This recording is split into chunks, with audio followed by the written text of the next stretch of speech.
Hello, financiers. This is HFS Finance.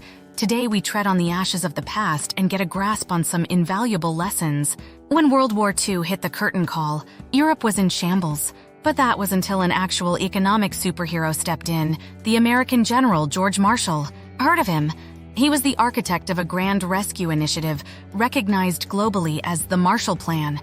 Under this initiative, the U.S. poured in a tsunami of financial aid towards the revival of European economies, allies and enemies alike. But here's a question that'll make you take a moment. Did this massive economic aid?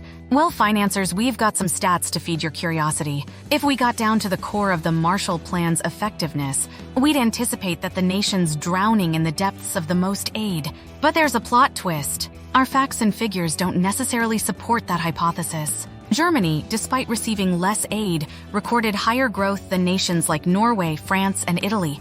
Plus, did you know Europe's economic recovery was well on its way before the first installment of the Marshall Plan came in? But then, you ask, did the 40-cent investment boost per aid dollar not stabilize the economy and curb inflation? Yes, it did.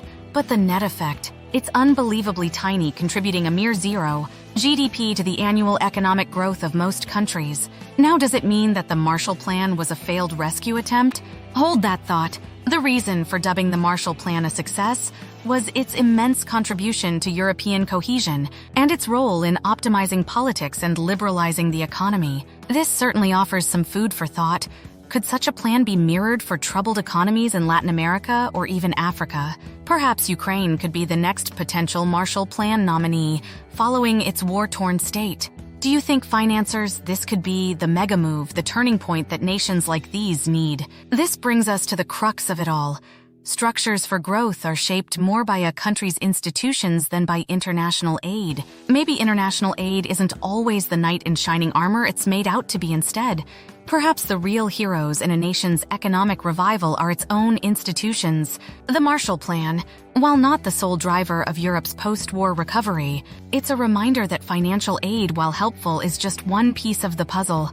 Reflecting on this, we must consider the contemporary global economic landscape. In regions like Latin America, Africa, or war-torn Ukraine, the challenges are not just economic, but also deeply political and social. Any modern-day Marshall Plan would need to address not only the financial aspects, but also the institutional, governance. Moreover, the global economy has evolved significantly since the 1940s. The interconnectedness of today's world means that any economic recovery plan must consider global trade dynamics. Technological advancements. The lesson here is nuanced. International aid can be effective, but it needs to be part of a broader strategy that includes strengthening domestic institutions. Aid must be a partnership, not a one-way street. In conclusion, as we look back at the Marshall Plan, we are reminded of the complexity of economic recovery and development. For countries facing economic turmoil today, the solution lies not just in financial aid, but in a holistic approach that includes strong institutions.